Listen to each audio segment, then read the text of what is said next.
Hello, I'm Donald Leggett. Welcome to the London South East CEO interview.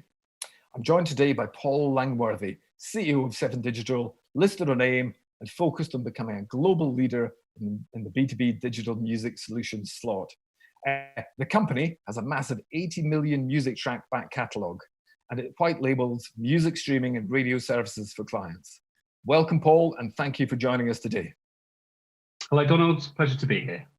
Now, let me begin with 7digital, which has been a regular on the Share Risers board this past couple of weeks. What does it feel like to see the share price shoot up? Well, it's obviously great news, and I know that there are some long-standing investors among your audience, so it's nice to see them get something back after lots of years of support through thick and thin. It's not been an easy journey for us as a business. We've worked really hard to get to this point. But we're delighted to be where we are. But I think for me, it's as much about the opportunity ahead of us as what it is that we're achieving right now with recent news of contracts in the last couple of weeks. The world has changed the way that music is consumed. We're seeing new markets emerge post-COVID, such as home fitness, the way that music is consumed in social media. Artists are desperate for new revenue models and ways to monetize their art. So what I'm really excited about is the opportunity that's in front of us and the place that 7digital has in enabling that growth. So post-COVID seems to have opened things up, has opened opportunities up for you. It really has, yeah. Things have changed very, very quickly. The way that people interact with music is going to change, and I think it will change for good. It won't be a temporary change. And if you look at home fitness as a great example, what we're seeing now is people are 24/7 when they want in the home, and actually music is an increasingly important part of the fitness experience for people. So that's a really exciting market that's opening up for 7digital.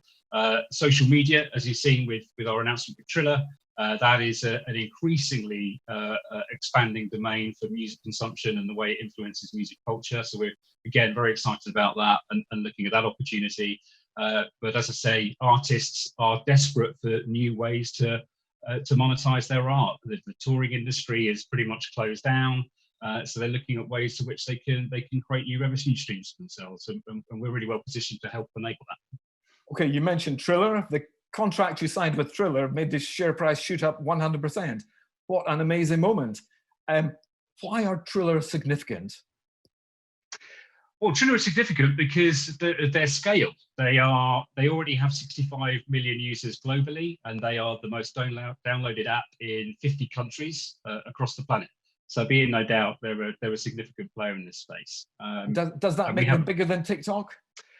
In terms of users, no, not yet, but I don't anticipate it will be long before they're competing. It's well read that there are some issues with TikTok in the US, and I think Triller are really well positioned to take advantage of that particular issue. Okay, and how much money do you hope to make from the Triller contract? Well, their terms are confidential, as they are with most of our customers, but I can say that what we charge Triller is an access fee to our platform, and then we have usage fees on top of that. And it's their success drives success for 7digital as well. And the contract, I understand, is for 18 months. How have contract renewals become the norm for 7digital? And do you expect the Triller contract to renew?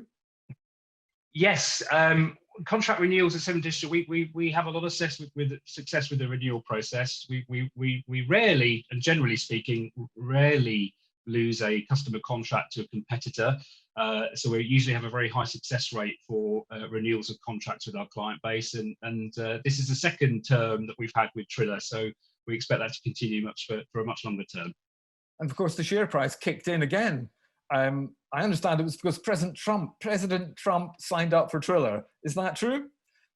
It is true. It is true. Even President Trump has a Triller account. So if it's good enough for Donald Trump, it's good enough for you, Donald. You should give it a try. Do you think he's checking out the opposition, given that he clearly doesn't like TikTok? There may be some credits to that point. I'm not sure, but what it does talk to, though, is the profile of Triller, and it sort of cements its position at the top table of social media platforms, I believe. We're all talking about Triller now, it's got to be said. Absolutely, we are. Very exciting. And you're in a sweet spot right now. you've just notched another music catalogue contract win on Thursday. What can you tell us about this one, and is it as significant in its own way as Triller? Sadly, I can't talk very much about it. I wish I could, but I won't. And I can say that we're really excited about it, and I can say that it's testament to the kinds of clients that want to work with 7digital as their partners, and it proves our platform capability, our platform robustness and platform scale, that we're able to win contracts such as the one that we announced this week and with Triller previously. Presumably it consolidates your position as a top of the tree supplier? Yeah, we believe so. We have the, I think as evidenced by this contract, we have a platform that's the best in the business, that can scale to our clients' needs globally and can support a myriad of different business use cases. And that's a really important place for our business to be, for 7digital to be, if we're going to succeed in the future. Our role is to really enable innovation and growth across the industry. And you can't do that if you don't have a platform that scales, that supports lots of different business models and usage types. And we've worked really, really hard to create a platform that does just that. Okay, let's get back to basics for those investors less familiar with you. How would you describe the overall business model and this 7dig strategy? Let's take a holistic overview of 7dig and explain it for those who don't know it. So, as I was just saying, 7digital is really about enabling innovation and growth within the music industry for our clients and for the industry itself. So it's about helping new entrants to market, but also established companies offer music in new, exciting and innovative ways to their customer base. So that's what we're about. Our business model really is centered around access to our technology, to our platform. And our model tends to consist of an access fee, a setup fee, an access fee on a monthly ongoing basis, and then usage depending on the success of the service that we're powering on our platform. And as for a strategy is concerned, what we've really seen as a result of COVID is a need to really take advantage of the new opportunities that are ahead of us. We've already talked about some of these, but that's really where we're seeing a lot of opportunity for us, and we're giving a lot of focus in these particular areas. So social media and the use of music and consumption of music within social media is a really interesting spot for us, as we've already talked about. Home fitness is a $94 billion industry, and music is an integral part of the experience when you're working out, when you're on your bike, when you're rowing, when you're on your machine, whatever it is you're doing. Music is increasingly an important part of that. And we are really well positioned to serve some of these really interesting fitness companies, and they're enterprise fitness companies. These aren't sort of small, ill-funded, businesses we're talking about. We're talking about multi-billion-dollar companies with money to spend and invest in exciting experiences around music, with music centered as part of that. The important point, they don't have the core expertise, whereas you do. Correct. So what we want our customers to do is just focus on what they're really good at, which is, in the case of home fitness, the fitness experience. Allow us to do all the heavy lifting and manage all the complexity around music management. And that's what we bring to the table. Which in the trade is called white labeling. White labeling, yes. White labeling and backbone solution providing, absolutely.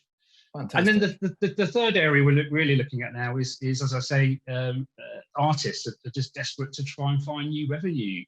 They're a lot of, as an artist, an independent artist, even large artists, touring and performance was such a key part of their revenue stream. That's gone. That's just not happening right now. So they're desperate to find new ways of making money and feeding themselves. So we really see an opportunity to help with that as well. And we've got some exciting stuff coming down the pipeline. What would you do with an artist? Well, if you think about what artists, are desperate to do is to perform. So there could be some areas around performance, but also just engage with artists in different ways, whether it be through the way they merchandise digitally in a remote working space, in a remote home space versus in a live environment. So there's lots of opportunities around that we're considering. Okay, and let's dig deep and if you give me a sense of scale of the 7digital business. How many direct employees do you have? Where are you headquartered? Give us a sense of how the business works.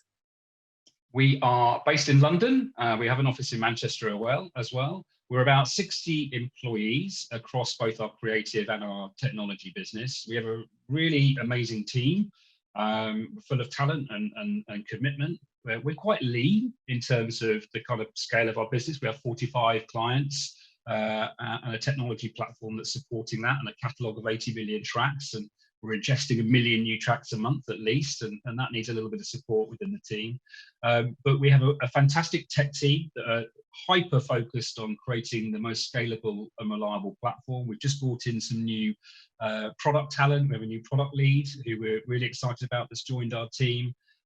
We've added and focused on adding a lot of professionalism and rigor to our commercial outfit and how we go about winning business, and that's beginning to yield results. And I'm lucky to have one of the best music licensing experts in the business work for us. So, collectively, 7digital is a force to be reckoned with. We've got a great set of talent, and I'm delighted to be working with them. Okay, I believe you took out a £500,000 loan to get you through COVID. So have things returned to normal on the trading front, and how's that loan going? Yeah, well, we took that loan as a precaution. COVID undoubtedly impacted our business. It impacted the music industry. It impacted the global economy, right? So, it was prudent for us to take that, to ensure that we had enough gas in the tank to get to profitability. And we're hoping to pay that off fairly soon. But as a precautionary measure, we thought it was prudent to take that out when we did. Okay. When do you expect to reach break even? And could you give me a sense of which business streams are the most profitable? We have market expectations out there to break even the second half of this year and have operational profitability in the ending months of this year, and we're not diverting from that expectation currently. The profitability side, in terms of which work streams and business streams in our company generate the most profit, that's quite straightforward, and that is our technology business. Our music platform business is the most highly profitable part. It has the highest gross profit margins in all of the revenue we bring into the company, and hence it's right that we put a lot of focus into that, because if we can drive that business in the right direction quickly, we'll add the most value to our company more quickly. So that's a big focus area for us, of course. Which takes me to, who are your shareholders and how much of a free float generally is there out there? We had a new group of investors come in with our chairman, Tamir Koch. He came into the business with his co-investors in June last year, and they have about 80% of the stock. So we have a 20% mix of institutional investors and retail investors. And those retail investors are incredibly supportive and very vocal about our business, and we see that on the message boards. And we try and listen to them as much as we possibly can and take input from them. But it's a really vibrant retail investment community, and we're happy to have them. Okay, and finally, a question for them then, really. What kind of news flow can we expect from 7digital over the next few months? Because that's what those bulletin board investors are always looking for. What are the milestones, announcements we should be looking for? We have a busy news flow ahead. We've got information coming down the line, which I hope will excite people in relation to home fitness, social media we've already talked about. We'll be announcing something around artist support and artist monetization, as well as giving an update on the health and the progress of the company. So there's plenty to come and plenty to be excited about. Fantastic. Thank you so much for joining us today, Paul. It's really been very interesting learning about your business. For more interviews like this one, please do subscribe to the London South East YouTube channel. Thank you very much indeed for watching, and do stay safe.